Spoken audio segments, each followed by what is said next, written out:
Olá pessoal, tudo bem com vocês? Bom dia, são 9 horas e 1 minuto aí no Brasil.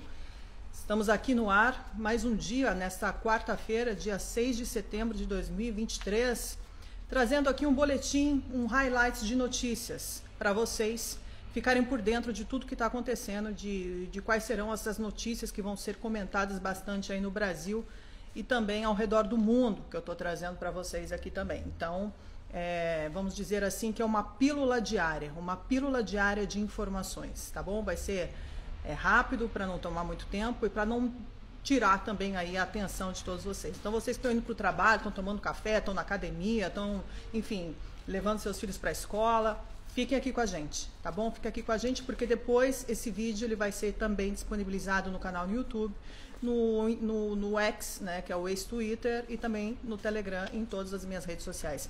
Você que não tem tempo de assistir agora, ao vivo conosco, você vai poder assistir depois, mais tarde, tá bom? Bom dia, Leandro, bom dia, Guilherme. Ah, você assiste enquanto viaja, muito bem. Bom dia, Gisele, tomando um cafezinho, muito bem. Bom dia, Mariana, muito obrigada pelos elogios. Bom dia, Adriana, também. Bom dia, André, Matias, bom dia, Murilo, bom dia para Sônia e bom dia para Pri, Aloísio, enfim, a todos vocês que estão chegando aqui agora. Mandem os aviãozinhos, gente, os aviãozinhos aí para ir divulgando esse ao vivo de hoje, esse nosso ao vivo de hoje, que traz essas informações e notícias para vocês aqui quentes, né, com um pouco aí de análise também, tá bom? Então vamos lá, vamos para a nossa primeira pauta do dia. A primeira pauta do dia é o seguinte, gente.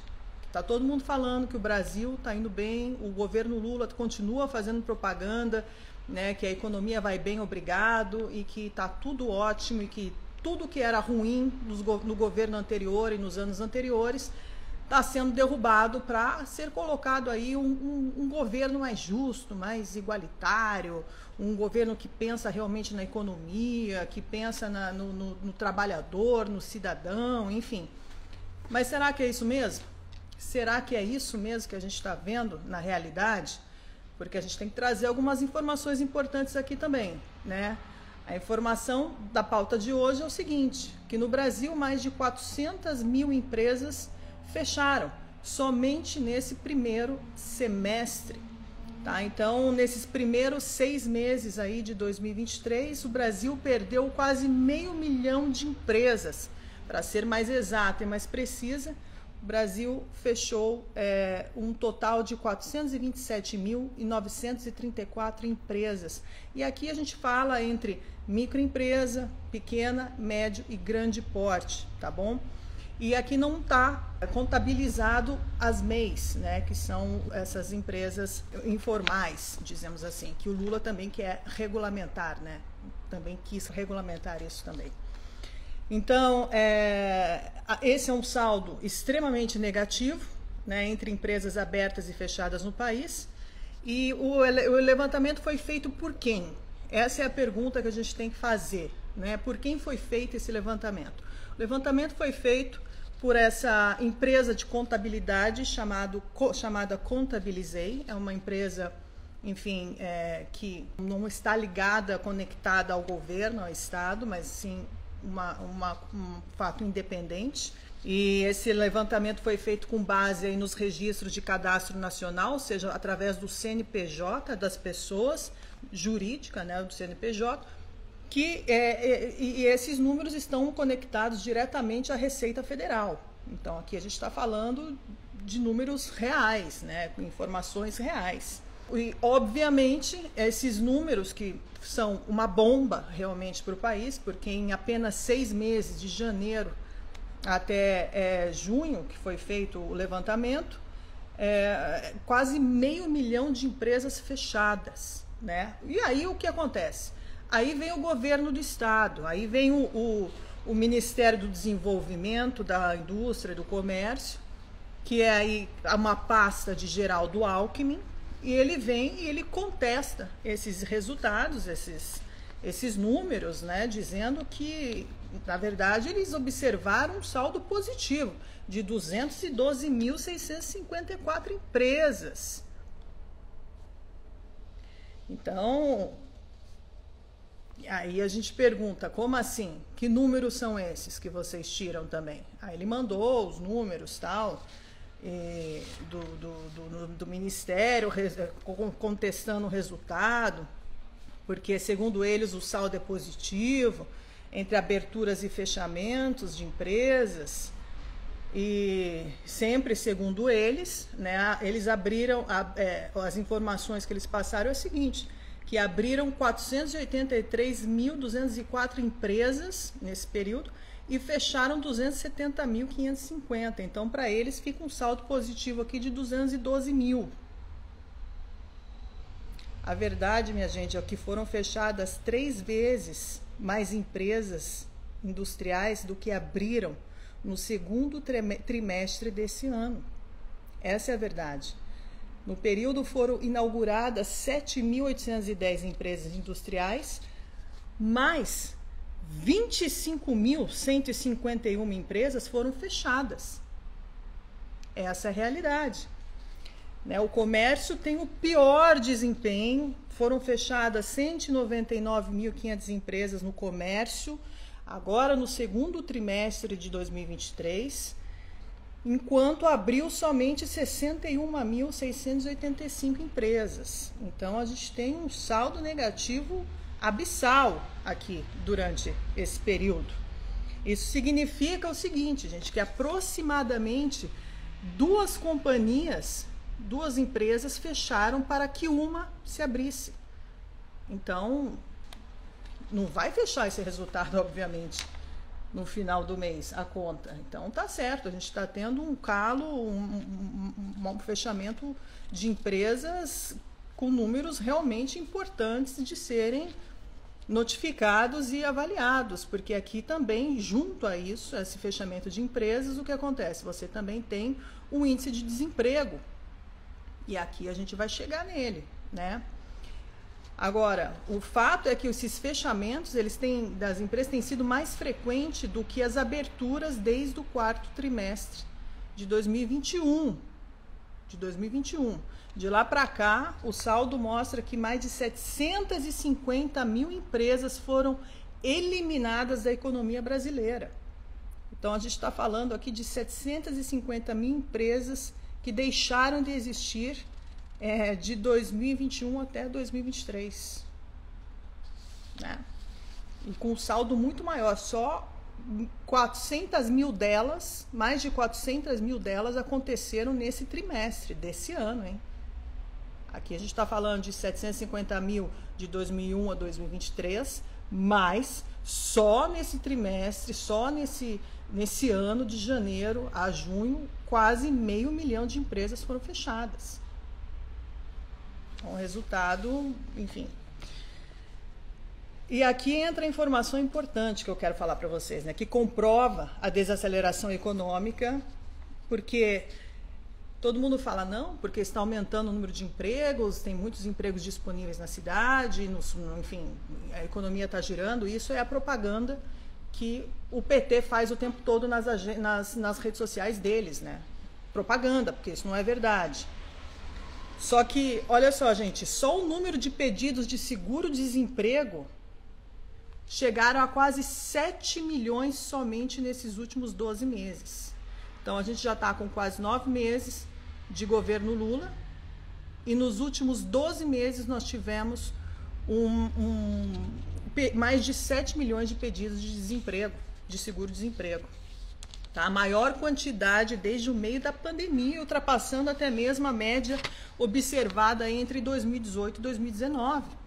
Então, e sabe qual é o problema maior disso tudo? Que tudo que se produz nesse país, de janeiro a maio, vira imposto para essas empresas. Então, as empresas deixam 5 meses de trabalho para o Estado. Elas trabalham 5 meses aí para deixar para o Estado. É como se você, por exemplo, trabalhasse 12 horas por dia, né? Você trabalha 12 horas por dia, 7 horas você trabalha para o Estado, para o governo, pagando seus impostos, pagando suas taxas, pagando seus tributos, enfim, 7 horas você trabalha para o governo. Por isso que eu falo que todos somos escravos. E 5 horas vocês trabalham para a sua empresa. Ou seja, a sua empresa, além de você trabalhar 5 horas, o que você tem? Você tem custo, você tem manutenção, você tem insumo, você tem energia, você tem água, aluguel, funcionário, perdas, roubos, enfim, por aí vai. Então, qual é a ajuda que esse governo está dando para o pequeno e médio empresário, para as pessoas que realmente querem ser empreendedores nesse país? Hoje em dia não dá mais, né? Como que você vai empreender? Tanto é que a gente já tem essa guerra cultural e ideológica, onde todos querem colocar patrão contra empregado, proletariado contra burguesia, preto contra branco, homossexual contra heterossexual. Então, essa é a cartilha de Marx. É isso que a gente vem assistindo hoje de uma maneira muito mais potente em relação aos anos precedentes, né? Porque aqui nós temos realmente um regime que se preocupa só com o poder, não interessa que tipo de ideologia você segue ou não, eles querem o poder total e absoluto, né? Então eles descarregam gente, eliminam pessoas aí que não servem mais para o jogo político deles a todo momento. A gente vê aí o caso da Moser, né? Que deixa aí o Ministério do Esporte, foi eliminada do jogo para entrar um representante do Partido Progressista. Esses são os acordos que eles fazem nos bastidores da política, né? É o toma lá da cá, é o famoso toma lá da cá. Então é assim que funciona. Por isso que essas emendas aí no Congresso, elas estão custando muito para a população. Por isso que o governo Lula já começou gastando mais do que arrecada. Ele já começou devendo, né? Pedindo o fundão lá de mais de 208 bilhões de reais para fazer isso, para comprar gente, comprar político, comprar todo mundo, comprar tudo. Se compra tudo nesse país, né? E o povo que se lasque, os empresários que se lasquem. Os empresários não, os empresários, segundo o Lula, nunca trabalhou na vida. Os empresários, na verdade, nunca trabalhou na vida para eles mesmos, porque o trabalho é para o regime do Lula, né? Isso sim que tem que trabalhar, fazer os escravos de luxo do Lula aqui e ainda por cima ser tratados dessa maneira completamente absurda e desrespeitosa a tantas pessoas que fazem realmente das tripas coração aí para conseguir manter suas empresas rodando, pagando funcionário, pagando 13º, pagando fundo de garantia e tudo mais, né? Fazendo essa máquina do governo rodar enquanto eles estão roubando, estão distribuindo dinheiro aí, mais uma vez, o mensalão turbo. Essa é a questão. Bom, pauta 2, sempre com Lula, continua aqui com Lula, que defende, aqui outro absurdo, né, gente, que ele defendeu agora aí, que a sociedade não pode saber como vota um juiz do STF. O voto do juiz do STF, segundo o Lula, tem que ser secreto. Vê se pode um negócio desse. Um absurdo. Agora, como que o voto do Supremo, do ministro Supremo, pode ser sigiloso? Que falta de transparência é essa? Bom, que a gente vive já num regime autocrático, totalitário, a gente já sabe. Mas continuar fazendo isso é continuar dando tapa na cara da sociedade a cada dia, né? Todo mundo aqui observando.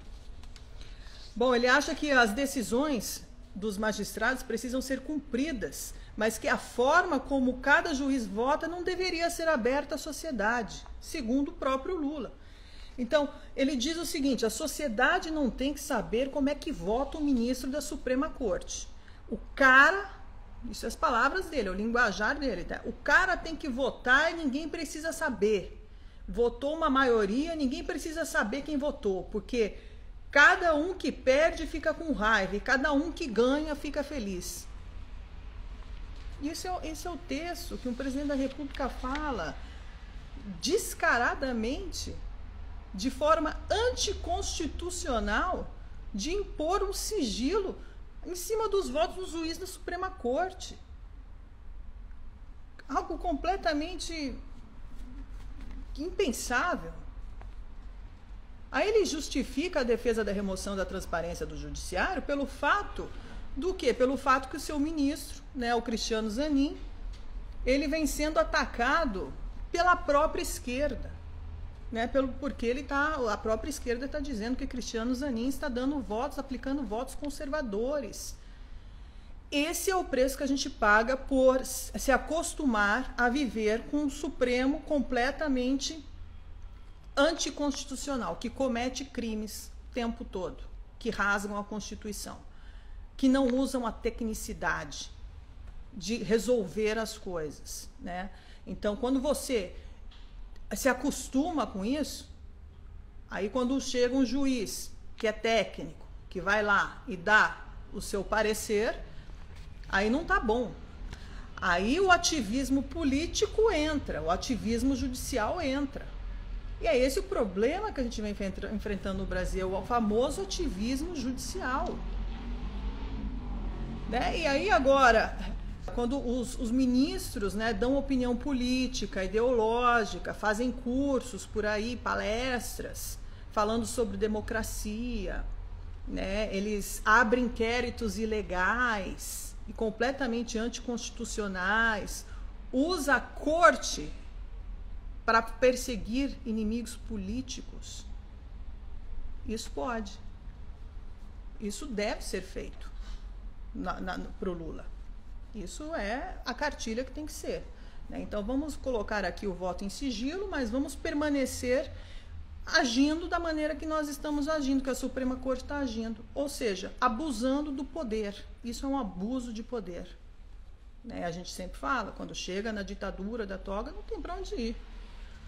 Mas aí você acha que acaba por aí? Porque aí entra o fiel escudeiro de Lula, né? O fiel escudeiro de Lula, que declarou lealdade ao regime, que é o Flávio Dino, e ele acata, porque aqui ele diz que ele foi procurado por Lula e que o modelo anticonstitucional, né, proposto por Lula de impor sigilo nas votações da Suprema Corte pode ser aceito. Segundo o Flávio Dino, pode ser acatado no futuro. E aí ele não para por aí, né? Aí ele coloca os Estados Unidos como se os Estados Unidos já adotasse esse formato de ocultar os votos individuais dos ministros da Suprema Corte americana, o que é uma mentira. Desde quando os juízes da Suprema Corte americana, os seus votos individuais são sigilosos? Acontece que na Suprema Corte americana não tem câmeras, não tem televisão. Vocês sabem quem são os juízes da Suprema Corte americana? Você tem que pesquisar. Esses juízes não podem fazer palestras sobre ideologia. Eles não podem declarar que são completamente partidos, que têm partidos políticos, que eles defendem partidos políticos. Esses juízes não podem, de maneira alguma, dizer que nós acabamos com o bolsonarismo. Imagina se um juiz da Suprema Corte americana chega e declara: nós acabamos com o trumpismo. Isso não existe, gente.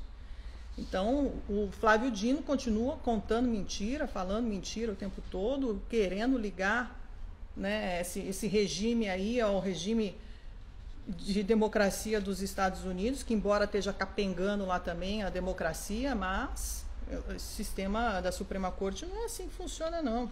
O voto é aberto para consulta, né? E é bem claro isso. Isso a gente sabe, qualquer pessoa que está lá nos Estados Unidos sabe. Se você quiser consultar o voto que o ministro da Suprema Corte deu para determinada pauta, para determinada causa, ele é aberto para consulta. Você pode fazer. Então, não existe voto sigiloso do ministro para ocultar, para você fazer truques, que é o que eles fazem o tempo todo. Depois eles falam: não, não fui eu, não, é sigiloso. Então, já estão acostumados a falar mentira. Imagina se você bota sigilo, a mentira já foi legitimada, né, ali. Bom, gente, aqui vamos para a pauta 3 de hoje. E essa pauta 3 de hoje, gente, eu quero falar para vocês o seguinte: essa vai para vocês pais, para os pais ficarem atentos, que está acontecendo uma nova challenge dentro das redes sociais, sobretudo no TikTok. Você que tem seus filhos adolescentes aí que consomem o TikTok o tempo todo, fiquem atentos que está rolando um desafio que infelizmente ocasionou a morte de um adolescente de 14 anos nos Estados Unidos no dia 1º de setembro. Tá? E isso está vindo à tona agora e é preocupante. Então, assim, espero que vocês entendam o que está acontecendo. Ele morreu no dia 1º de setembro em circunstâncias ainda a serem esclarecidas. E os investigadores estão trabalhando na tese de que Harris, que o nome dele é Harris Oloba, é um estudante afro-americano de Worcester, em Massachusetts. Então, ele tem esse desafio no TikTok que se chama One Chip Challenge. One Chip Challenge. O que é esse One Chip Challenge? Tem um tipo de uma tortilhas, é um salgadinho que você tem que comer esse salgadinho e ele é o salgado mais picante do mercado. Tanto é que a própria embalagem dele já fala que você já fala tudo. Então eles estão fazendo o seguinte, eles estão fazendo essa challenge, funciona dessa forma. Então eles fazem essa challenge entre eles, eles comem e eles têm que ficar por um tempo sem beber água e sem comer. Só que as pessoas que são alérgicas e que têm algum determinado tipo de alergia, você não sabe se tem, mas não só isso, porque o nível de toxicidade desse produto é muito grande, porque imagina a quantidade de químicos que tem ali dentro desse produto. Então ele está causando realmente problemas e para muita gente. Já teve relatos de pessoas, de crianças e adolescentes que tiveram desmaios, náuseas e problemas muito sérios depois de participar dessa aventura aí, desse challenge, desse desafio. Tá? Então o produto é completamente tóxico e perigoso, foi lançado nos últimos meses essa challenge. Os resultados desse desafio são terríveis muitas vezes.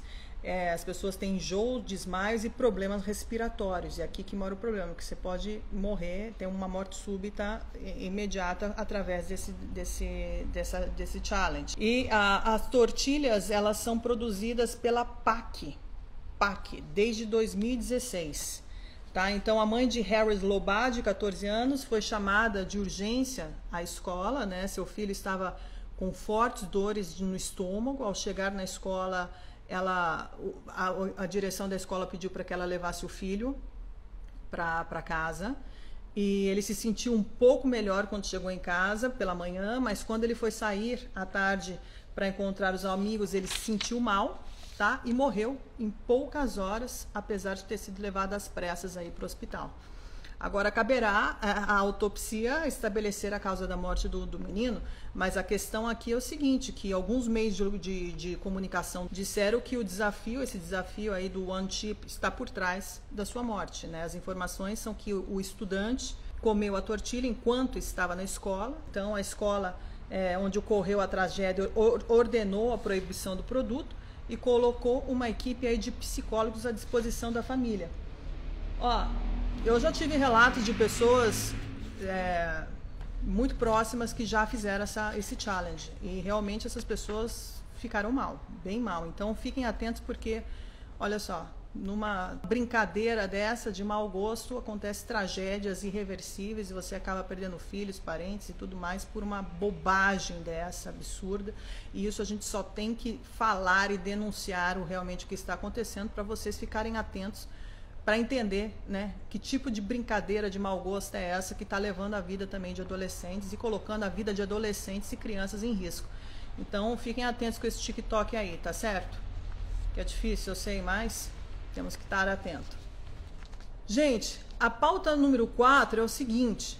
Vocês sabem que, todo mundo sabe, obviamente, o que aconteceu no dia 6 de janeiro de 2021 com a invasão do Capitólio dos Estados Unidos. Pessoas que foram presas durante essas invasões estão passando por os seus processos. As informações que a gente tem, né, no dia de ontem, tarde aí, foi condenado o ex-líder do Proud Boys a 22 anos de prisão pela invasão no Capitólio no dia 6 de janeiro de 2021. Então, veja bem, ele foi condenado a 22 anos de prisão. Bom, o Proud Boys, para quem não sabe, ele é considerado um grupo de neofascista de extrema direita nos Estados Unidos. E esse Henrique Tarrio, né, que ele nasceu em Miami, enfim, ele não estava presente no dia da invasão do Capitólio, fisicamente, né, em Washington. mas ele não estava presente por causa de uma restrição, uma ordem de restrição judicial. Mas mesmo assim ele foi condenado a 22 anos de prisão pelo juiz Timothy Kelly. E esta, devo dizer que é a pena mais dura imposta até agora pela invasão no Capitólio, no Parlamento americano. Por que é importante a gente observar o que está acontecendo nos Estados Unidos com esses movimentos, com essas sentenças que estão saindo agora? Porque tudo o que acontece nos Estados Unidos não é muito distante daquilo que acontece no Brasil. Então é importante a gente ver o que está acontecendo lá e como está sendo conduzida essas investigações e quem são as pessoas que estão sendo presas nos Estados Unidos. Então aqui o Tarrio, Henrique Tarrio, ele que nasceu em Miami, ele é nasceu em 1984. Segundo a acusação, o Henrique havia chegado 2 dias antes em Washington, quando foi parado pela polícia, com 2 carregadores de fuzil de alta capacidade. E sempre segundo a acusação, em dezembro ele havia participado de um comício de Trump e queimou ali uma faixa do grupo da Black Lives Matter. Então, segundo o juiz distrital Timothy Kelly, que foi nomeado por Donald Trump em 2017, ele disse que naquele dia a própria democracia americana foi atacada e Henrique Tarrio foi o líder absoluto por trás desse ataque no Capitólio. Então o Henrique Tarrio pediu clemência, a família de Tarrio pediu clemência, fez uma declaração ali durante a sua audiência, dizendo que ele tinha se arrependido de tudo que ele fez, que ele nunca mais vai se meter em política, ideologia política, e nunca mais vai fazer algo do tipo, que ele quer ficar longe da política. Fez todo um discurso assim, mas não convenceu o juiz, O juiz não foi convencido pelas suas palavras e ele teve a sua pena aí de 22 anos de prisão pelo ataque ao Capitólio, tá? E não só ele, porque no final de agosto, o Henrique Tarrio foi agora o último a ser condenado desse grupo, mas no mês de agosto 4 pessoas do mesmo grupo de Henrique já foram condenadas, outros líderes aí do grupo que participavam ativamente da invasão. A gente tem o Joseph Biggs, que ele pegou 17 anos de prisão, Zachary Rehl, que pegou 15 anos de prisão, Dominic Pezzola, que pegou 10 anos de prisão, e Ethan Norden, que pegou 18 anos de prisão. Aí entra o ex-presidente Donald Trump. O Donald Trump, que também está sendo investigado pelos ataques do Capitólio, Ele, nos últimos dias, ele atacou aí o procurador-geral dessa causa, o procurador Jack Smith, que está lidando com esse caso, e o Trump definiu como um desequilibrado que adulterou, apagou e destruiu documentos, imagens, provas altamente confidenciais e classificadas e todas as outras formas de informações importantes. Então a denúncia do Trump também é muito grave em relação a esse procurador-geral aí que está na causa, lidando com esse caso do Capitólio. E o problema aqui é o seguinte, gente, que esse mesmo Jack Smith, que o Trump faz essas acusações pesadas contra ele também está investigando o caso de fraude nas eleições da Geórgia de 2020, que Trump também está sendo condenado por dizer que houve fraudes na eleição, quando não houve essas fraudes nas eleições, segundo os juízes, que isso é uma mentira, que Trump pode ser condenado por disseminar essas fake news, colocando em risco a democracia do país. Então essa história a gente já ouviu e continua ouvindo no Brasil também, certo? Então o Trump, ele está travando essa batalha duríssima aí contra o Deep State americano. Agora só resta saber quem vai ganhar esse braço de ferro, porque é uma luta pesada, desigual, desigual. A gente sabe que quando você faz parte de um meio como está agora de pessoas que trabalham nos porões aí, né, do sistema, manipulando, ocultando, ludibriando, trazendo guerras de informações, de narrativas, implantando provas onde não tem, ou até mesmo perseguindo de forma, enfim, pesada. É difícil de você sair disso, até porque eles estão aparelhando essas pessoas, né? É muito dinheiro envolvido, então eles conseguem comprar tudo, né? Tudo que o dinheiro pode comprar, eles estão dispostos a pagar e comprar pessoas. E as pessoas, como já diz um ditado, eu não concordo muito com ele, mas tem muita gente que diz que cada um tem um preço, né? Eu tenho as minhas dúvidas em relação a esse ditado, até porque eu acho que cada um não deveria ter um preço, deveria ser priceless, né? Não ter preços, né? Não tem preço. Isso porque aí a gente entra nesse processo de decadência moral, né? Corrompido, uma sociedade extremamente corrompida, onde você não acredita em absolutamente nada. E aí, né, gente, agora eu fui aqui com vocês, tem o caso também aí do Léo Lins, né, que está sendo processado criminalmente, um humorista que faz piadas de humor negro, mas eu sempre digo o seguinte: você pode ter o direito de falar o que você quiser e eu posso não concordar com aquilo que você diz, mas eu jamais vou permitir que alguém tire a sua voz. Isso volta pra gente depois. Chega uma hora, gente, que não tem como você escapar dessa ditadura, dessa censura.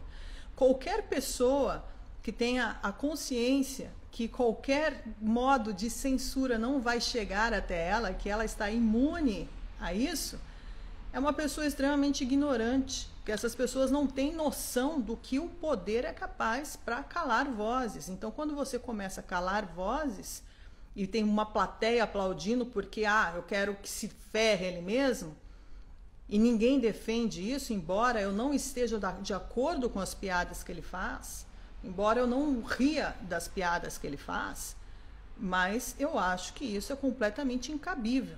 Eu acho que isso é uma escalada sem precedentes. Agora, a lei anti-piada do Lula é algo completamente abominável. Isso a gente se iguala ao regime do Irã, né? Os iranianos, que é amigo ali do Lula, enfim, com a Arábia Saudita e todos esses países que você não pode fazer nenhum tipo de brincadeira, piada, nada disso, que senão a sentença é morte. Agora, você não quer consumir o conteúdo que ele faz? Não consome. É igual aqui, ó. Tem gente que eu posso não gostar. Eu não gosto da Karina, mas eu não vou assistir ela. Imagina, por que eu vou assistir a Karina se eu não gosto dela? Agora, é diferente quando você fala, eu não gosto da Karina e eu vou cancelar ela, eu vou denunciar ela. Então, ali você tem dentro de você um aprendiz de tirano. E Deus me livre ter um poder nas tuas mãos, dar poder na mão dessas pessoas. Deus me livre, porque é isso que acontece depois. Essas pessoas são aprendizes de tiranos e aí elas chegam, né, quando elas têm poder nas mãos, elas são as primeiras a remover direitos, a passar por cima de Constituição, a passar por cima de tudo, porque elas são tiranas dentro, né? Agora, a coisa absurda desse processo do Léo Lins é o seguinte: essa lei ela foi sancionada pelo presidente Lula em janeiro, né, que classifica como crime de racismo e contação de piadas sobre grupos minoritários, com penalidades mais severas do que crimes como furto e sequestro. Agora, o Léo Lins está sendo criminalizado porque ele fez uma piada com o Lula. Porque ele chama o Lula de gordo, de nordestino, de sem dedo, de bandido, de tudo isso, que está ocupando o mais alto cargo do poder. E o Lula, o que ele fez? Cadeia nele, sem piedade. Sem piedade. Então, olha só, Além da suspensão das redes sociais por 90 dias, o Léo Lins teve R$300 mil bloqueados em suas contas bancárias para pagamento de multas por descumprimento de decisão judicial. E, se condenado, ele poderá enfrentar até 10 anos de prisão por suas piadas. 10 anos de prisão por suas piadas. Agora eu pergunto para vocês, gente, essas pessoas que roubaram, que mataram, que cometem genocídio, latrocínio e tudo mais no Brasil, tá? Que não é crime de piadinha. Eu acho que essa geração aqui, a gente está com esses progressistas, né, que estão no poder aí, com essa agenda absurda, que querem vitimizar todos. Todos têm que ser vitimizados. Ninguém está dando às pessoas a autonomia de se autodefenderem ou de serem sensibilizados. Ah, não, eu tenho que me sensibilizar com a causa do outro. Você está roubando, né, do outro a causa e fazendo um palanque em cima disso para defender as minorias. Gente, se você for na favela, se você for conversar com essas mães de comunidade, nós vamos ter uma grande aulas com elas. Aulas incríveis sobre cidadania, sobre como fazer a sua vida sem ser vitimizada pela sociedade. Quem vitimiza o outro é o próprio Estado, é o próprio governo que faz propaganda para que isso aconteça. E eles trazem isso como uma bandeira do governo para que as pessoas entrem uma contra as outras. Agora, quando você não reza a cartilha deles e você começa a fazer piadas sobre um presidente da República, você pode pegar 10 anos de cadeia no Brasil. Como assim, gente? Isso é completamente inadmissível. Agora, as pessoas que estão aplaudindo isso, fiquem espertas, hein? Fiquem atentas. Vocês estão contribuindo e colaborando para a tirania. E essa tirania não tem piedade de ninguém, porque a mesma tirania que fala que defende os pobres, os negros, os nordestinos e tudo mais, são os primeiros que os oprimem.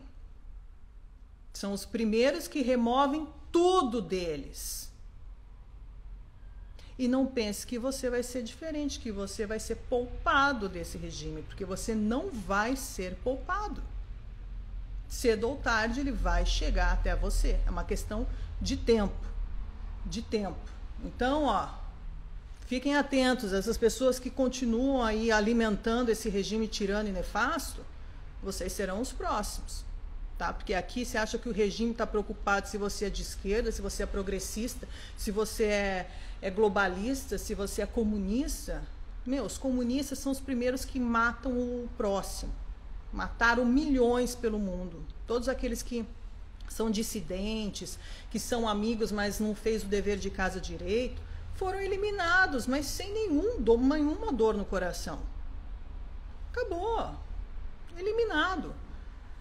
Agora, quem acha que vai ficar impune diante de todo esse cenário está completamente equivocado, porque vocês estão ajudando a empurrar o Brasil para o precipício sem volta, né? Isso é grave. Tá certo? Então vamos lá, gente. Tivemos aqui 40 minutos de bate-papo, 41 minutos. A intenção é essa mesmo, ser rápida, porque daí você está no trânsito, está na academia, está fazendo, para não se estender muito aqui, porque todo mundo tem o que fazer, né? Tá todo mundo correndo aí, porque afinal nós temos meses e horas dos nossos dias que devemos ao Estado, que devemos pagar ao Estado, né? Para esse regime nefasto gastar o nosso dinheiro como bem entender. E pior, não devem satisfação ao contribuinte. Claro que não. Para que o voto do juiz tem que ser colocado em público? Para que a gente tem que revelar isso para o povo? Para que a gente tem que... O povo, para que serve o povo? Que democracia é essa? Eles odeiam democracia, gente. A democracia, para eles, é problema. Eles não querem democracia, porque o povo dá problema, o povo quer falar muito, o povo acha que sabe tudo, mas não sabe nada, e quem comanda aqui somos nós, é eles. Do jeito que eles bem entenderem, porque o povo é ignorante, eles não sabem nem do que eles estão falando. Então, nós temos que cuidar do povo como um pai. O pai Lula, né? O pai dos pobres e a mãe dos ignorantes, a senhora Janja. Bom, gente, muito obrigada aqui pela audiência de vocês. Tem gente perguntando, fazendo algumas perguntas aqui para mim, mas eu vou abrir, uma vez por semana pelo menos, eu vou abrir essa live com vocês para a gente falar, tá? Vou trazer, de repente amanhã é o seguinte, amanhã eu quero fazer uma coisa diferente com vocês aqui. Amanhã é dia 7 de setembro, tá? E eu vou estar aqui de novo, mais um dia com vocês, fazendo esse ao vivo.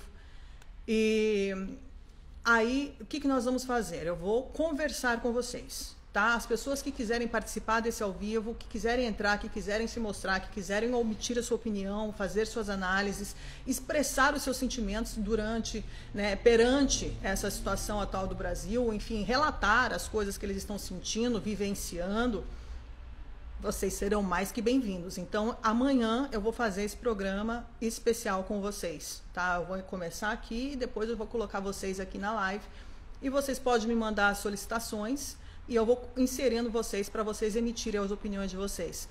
Porque isso sim é democracia, isso sim é liberdade, isso sim é respeito à dialética e evolução das mentes e do ser humano.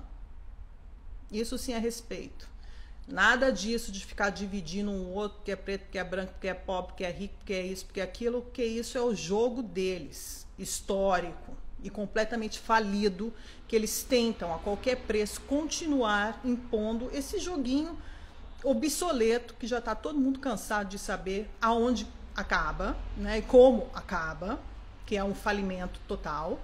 Então a gente tem que parar com isso, a gente tem que, olha, dar autonomia às pessoas. As pessoas sim têm o poder de fazer a gestão de suas próprias vidas, de decidir os seus objetivos e saber o que as pessoas querem. Cada um tem o poder de mudar a sua própria história, né? Só precisa desse conhecimento, dessa sabedoria, dessas experiências, porque a experiência de vida, visões de mundo, você estando em contato com as pessoas, ouvindo as pessoas, isso faz a gente evoluir e faz a gente pensar fora da caixa e sair dessa bolha ideológica da qual estamos submersos. Tá certo? Beijo grande para todos vocês. Edith, não tenha medo do futuro não, viu? Não tenha medo do futuro. Aqui a gente está falando sobre as ações que estão acontecendo no mundo, né? É importante estar todos lúcidos nesse momento, porque quando nós temos lucidez e nós sabemos quem são os inimigos, nós podemos nos preparar mais. Eu falo sempre, a coisa importante é a espiritualidade.